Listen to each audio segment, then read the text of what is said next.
కార్యక్రమాలను ముందుకు తీసుకెళ్లాలనుకున్నాం. ఈ ఫస్ట్ ఫేజ్ కి ఏడీబీ బ్యాంకు 4100 కోట్ల రూపాయలు మనకు రుణం ఇస్తాం. ఈ ప్రాజెక్టులో విషయం ఉన్నది, ఈ ప్రాజెక్ట్ అవసరం ఉన్నది, అభివృద్ధి చేయడానికి మేము బ్యాంకు రుణాలు ఇస్తామని దీనికి సంబంధించి కేంద్ర ప్రభుత్వం కూడా మనకు అనుమతులు ఇచ్చింది. కేంద్ర ప్రభుత్వం అనుమతుల తర్వాత ఏడీబీ బ్యాంకు కూడా ముందుకు వచ్చింది.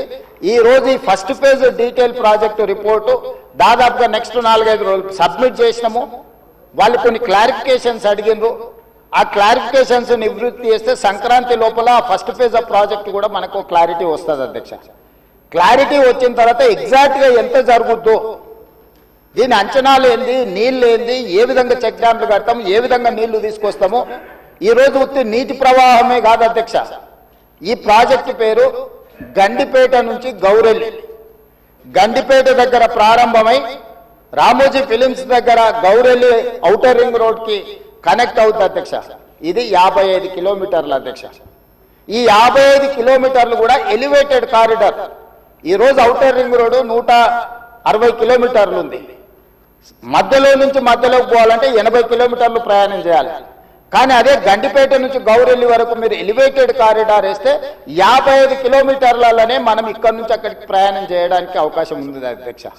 నార్సింగ్ దగ్గర ఒక జంక్షను, అట్లా ప్రతి దగ్గర బాపుఘాట్ దగ్గర ఇంకొక జంక్షను, చార్మినార్ దగ్గర ఇంకొక జంక్షను, చాంద్రాయణగూడ మన చాదర్ఘట్ దాటిన తర్వాత ఇంకొక జంక్షను, నాగోల్ దగ్గర ఇంకొక జంక్షన్, ఇట్లా ప్రతి జంక్షన్ లో ట్రంపెట్స్ క్రియేట్ చేసి ఔటర్ రింగ్ రోడ్ నుంచి సిటీలోకి వచ్చే వాళ్ళు అక్కడికి వచ్చి ప్రతి సర్కిల్లో ఎక్కడానికి దిగడానికి కూడా ట్రంపెట్స్ క్రియేట్ చేయమని ఈ రోజు ఎలివేటెడ్ కారిడార్స్ నిర్మించడానికి మనం అధికారులకు కన్సల్టెంట్స్ కు చెప్పినాం అధ్యక్ష. ఈ ప్రాజెక్టులో భాగంగానే మిరాలం ట్యాంకులో వచ్చే నీళ్లు కూడా మిరాలం ట్యాంక్ నుంచి జవహర్లాల్ నెహ్రూ జువాలజికల్ పార్క్ నుంచి ఆ నీళ్లు వచ్చేసి మూసీలో కలుస్తాయి అధ్యక్ష. It is connected to Musi only. So ఆ ప్రాజెక్టు కూడా అక్బరుద్దీన్ ఓవైసీ గారు, నేను ముఖ్యమంత్రిగా మొదటిసారి చాంద్రాయణగుట్ట పర్యటనకు పోయినప్పుడు అసదుద్దీన్ ఓవైసీ గారు ఇద్దరు మిరాలం ట్యాంకును ఒక పర్యాటక కేంద్రంగా బ్రహ్మాండంగా అభివృద్ధి చేయాలి, ట్యాంక్ బండ్ అక్కడ ఉండు కాదు, మాకు ఈ ఓల్డ్ సిటీలో ఒక మిరాలం ట్యాంక్ ని అభివృద్ధి చేయాలి, జూ పార్క్ ఉన్నది పక్కల మిరాలం ట్యాంక్ ఉంది 450 ఎకరాలలో మీరు చేయాలంటే దాన్ని కంప్లీట్ గా ఈ కన్సల్టెంట్స్ కి ఇచ్చి ప్రపంచ స్థాయిలో అక్కడ ఒక అభివృద్ధి పర్యాటక కేంద్రంగా మార్చాలని చేసి ఈ రోజు 450 కోట్ల రూపాయలతో మిరాలం ట్యాంక్ మీద బ్రిడ్జ్ కట్టడమే కాకుండా ఆ ప్రాంతాన్ని అభివృద్ధి చేయడానికి టెండర్ పిలిచి పనులు జరుగుతున్నాయి అధ్యక్ష. రాబోయే 2 సంవత్సరాలలో ఆ ప్రాజెక్టు కూడా పూర్తి చేస్తాం అధ్యక్ష. ఓల్డ్ సిటీ అని నెగ్లెక్ట్ చేయలేదు అధ్యక్ష. నేను చెప్పిన అది ఓల్డ్ సిటీ కాదు, అది ఒరిజినల్ సిటీ. ఒరిజినల్ సిటీని రివైవ్ చేసి ప్రపంచంలోనే ఒక గొప్ప నగరంగా మా హైదరాబాద్ నగరం అని చెప్పుకునే విధంగా అభివృద్ధి చేస్తామని చెప్పి మాట ఇవ్వడం జరిగింది. దాంట్లో భాగంగానే ఈరోజు గౌలిగూడ దగ్గర వదిలేసిన మెట్రోను ఈరోజు చాంద్రాయణగుట్ట వరకు పొడిగిస్తున్నాం అధ్యక్ష. ల్యాండ్ ఎక్వేషన్ జరుగుతుంది. అక్బరుద్దీన్ ఓవైసీ గారే మలక్పేట ఎమ్మెల్యే గారు ఇక్కడ ఉన్నారు. ఈ రోజు నష్టపరిహారం అడిగినంతగా భూములు కోల్పోయే వాళ్ళకి ఇచ్చి ఈ రోజు మెట్రో పనులు ప్రారంభించిన అధ్యక్ష. మిరాలం ట్యాంక్ ప్రారంభించిన అధ్యక్ష.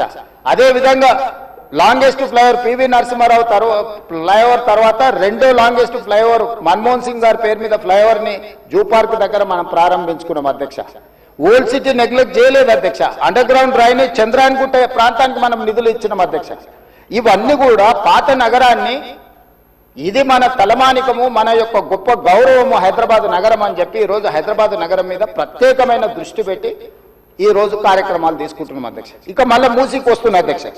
ఈ మూసీని కేవలం మా మిత్రులు పాయల్ శంకర్ గారు అడిగారు, ఇది ఉత్త నీళ్ళే తీసుకొస్తారా, దీన్ని వ్యాపార కేంద్రంగా చేస్తారా? వారేమో ప్రశ్న అడిగారు. కొంతమంది ఏమో Revanth Reddy real estate broker గా మారిండు, రేవంత్ రెడ్డి రియల్ ఎస్టేట్ చేస్తాడని. అధ్యక్ష, రియల్ ఎస్టేట్ ఒక ఇండస్ట్రీని ప్రమోట్ చేసి ఇండస్ట్రీకి అవసరమైన వసతులు కల్పించడం అనేది ప్రభుత్వం యొక్క బాధ్యత. ఈ నగరం రియల్ ఎస్టేట్ విస్తరిస్తే పెట్టుబడులు వస్తాయి, పెట్టుబడులు వస్తే పరిశ్రమలు వస్తాయి, పరిశ్రమలు వస్తే ఉద్యోగ ఉపాధి అవకాశాలు వస్తాయి. ఈ రోజు ఎకానమీని మనం పెంచుకోవాలంటే, ఆర్థిక వ్యవస్థ బలోపేతం కావాలంటే ఆ రోజు కూడా ఇట్లనే మాట్లాడిన డాక్టర్ వైఎస్ రాజశేఖర రెడ్డి గారు. అంతకంటే ముందు నేదురుమల్లి జనార్దన్ రెడ్డి గారు హైటెక్ సిటీకి మొట్టమొదటిసారి ఫౌండేషన్ స్టోన్ వేసినప్పుడు పి జనార్దన్ రెడ్డి గారు పట్టుబట్టి మొట్టమొదట ఫౌండేషన్ స్టోన్ హైటెక్ సిటీకి పడ్డది పి జనార్దన్ రెడ్డి గారు ఎమ్మెల్యేగా ఉన్నప్పుడు, నేదురుమల్లి జనార్దన్ రెడ్డి ముఖ్యమంత్రి ఉన్నప్పుడు పివి నరసింహారావు గారు వచ్చి మొదట హైటెక్ సిటీకి శిలాఫలకం వేసింది వాళ్ళు. తర్వాత ఆగిపోయింది. ఆ తర్వాత చంద్రబాబు నాయుడు గారు వచ్చిన తర్వాత మళ్ళీ చంద్రబాబు నాయుడు గారు, అటల్ బిహారీ వాజ్పేయి గారు వచ్చి హైటెక్ సిటీ నిర్మాణం చేశారు. ఆ రోజు కూడా ఇదే ఆరోపణలు చేశారు అధ్యక్ష. ప్రభుత్వం రియల్ ఎస్టేట్ వ్యాపారం చేస్తుందా, ప్రభుత్వానికి ఏం పని ఉంది అని. కానీ ఇలా విస్తరించిన నగరం ఎక్కడొచ్చింది అధ్యక్ష? సైబరాబాద్ అని గొప్పగా ఎందుకు చెప్పుకుంటున్నాం? ఐటీ కంపెనీలు, ఫార్మా కంపెనీలు, global capability centres, data centres ఇవన్నీ ఎక్కడి నుంచి వచ్చినాయి అధ్యక్ష? ఈరోజు ఫైనాన్షియల్ డిస్ట్రిక్ట్, నాలెడ్జ్ పార్క్లో ఎన్ని లక్షల మందికి ఉద్యోగాలు వచ్చినాయి అధ్యక్ష? ఈరోజు విస్తరించే నగరం అర్బనైజేషన్ అవుతుంది అధ్యక్ష. పట్టణ ప్రాంతాలు పెరుగుతున్నాయి, పట్టణీకరణ జరుగుతుంది. ఈరోజు 55% జనాభా పట్టణాలలో నివసిస్తున్నారు అధ్యక్ష. రాబోయే 20-25 ఏళ్లలో 75% మన పట్టణాల యొక్క జనాభా పెరుగుతుంది అధ్యక్ష. కేవలం ఔటర్ రింగ్ రోడ్ ఇన్సైడే 1,34,00,000 మంది ప్రజలు నివసిస్తున్నారు అధ్యక్ష.